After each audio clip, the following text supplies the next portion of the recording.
when a student is learning and they have their pencil and they're practicing and they're writing and they're doing it, they have the power to learn, right? And learn and to figure it out. As soon as a teacher, the worst thing a teacher can do is it's wrong, right? So I'm going to come up and I'm going to take their pencil and I'm going to do it for them so that it's correct, okay? Then suddenly the teacher has all the power and the teacher is learning, but the student is not learning. The student is just watching.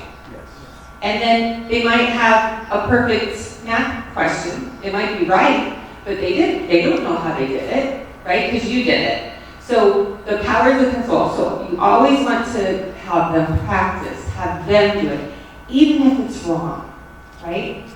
Because we get things wrong that are really hard. And then we get it a little more right, and then a little more right, and then someday we'll get it right. But it's okay if it's wrong at first, because that means that it's really hard, right? And that we're learning how to do it.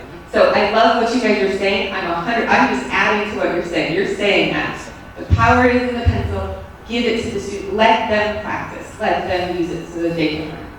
Yeah. But sometimes they don't want to do it, even if it's good or even if it's fun, because it's so new, right? And they don't know the routine and they don't know why you're doing it.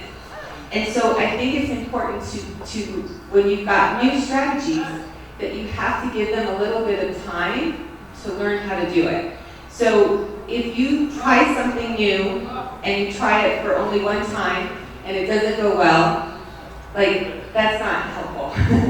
You gotta keep trying. Yes. And you might need to do it many times so that they understand that, oh, this is why he's doing it. This is how I'm learning. I know it's very different.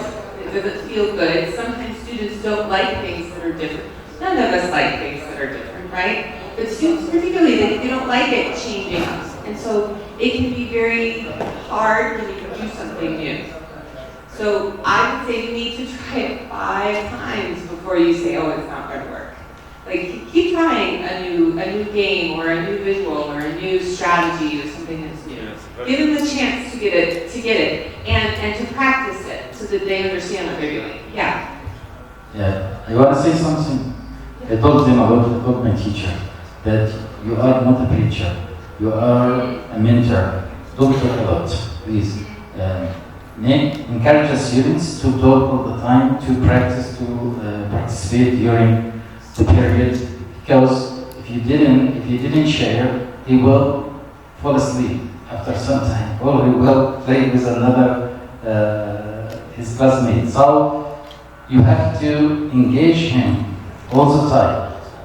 One of the things that encourage students to engage is to use various teaching strategies, not one strategy. As you know, we have something called multiple intelligence. Sometimes some of them are visual, sometimes some of them are kinesthetic, sometimes some of them are auditive. So you have to discover as a teacher the suitable teaching strategy which suit each one.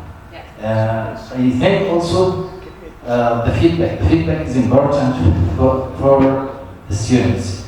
When you finish, you have to evaluate, you have to assess your students. As we know, we have something called formative assessment. Formative assessment is so very, very important, very, very crucial, because it will give you detailed feedback about each student, and at this point you can put your plan. How can you deal, how can you solve your problem with this student and with the other one? So a lot of things that as a teacher, we have a lot of things that we should do. It's not an easy task, it's a difficult task. So put in your mind that you should do your effort to reach your goal. This is very important from my point of view. Yeah. I think this is why you got Principal of the Year, right? Yeah. Yeah, thank you. You have a very good leader, this is a lot. Thank you. Thank you so much. Thank you. I want to be clear, first of all, you're teachers, and so you want them to be creative, you want them to be exploring, but you also want them to write the letter A correctly. Yeah. like, that's very important that we do it correct eventually. He had said something that is really important in regards to formative assessment to summative assessment, okay? And so if we think about that concept with, we want to get to summative assessment where the A is correct, okay? But before we get there, we've got lots of other steps here that are very helpful, and that's that formative assessment, where you're getting small feedback and small suggestions about how to write your A correctly, to use the example, okay? So what I think is the most helpful is you have them practice over and over how to do it. They see models, right? They see other peers teaching them how to do it. They see you showing them, this is how it is done. Doing that over and over and over again, many different small times. And then at the end, you go, okay, you gotta get it right now. Because at some point, you want them to write it correctly, right? But that doesn't mean that we can't be exploring over here and be maybe a little bit more gentle with how we teach them how to do it, so that they can come up with that, right? Is that answered? Yeah. The problem is that they become older and they get tired and they get angry when you give them some instruction at this point. Yeah. Okay, this is a problem. So I would say that now is behavior. Like, they learned how to do it. Now they just don't want to do it because they're lazy, and so then you say you got to do it again. I think that's okay. Yeah. Because there's a difference between learning and between, oh, you're too lazy to do this correctly. You've got to be good. You've got to figure out how to do it. And it is okay to say, you've got to do it right. Do it again. Yeah. I want to say one thing on this. When we correct our students, if we embarrass them when we correct them, they will resist. They will be mad. They will be angry with us.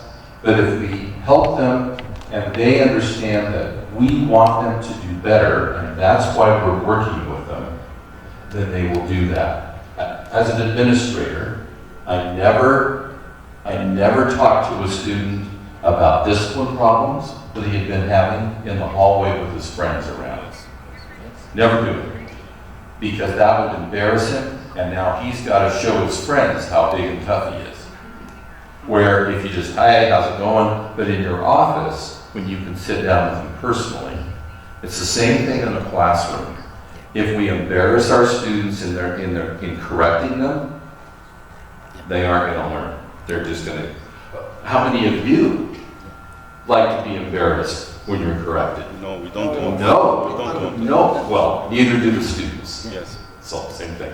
We can say that one of the best ways for correcting or correction is neglecting the correction of the student.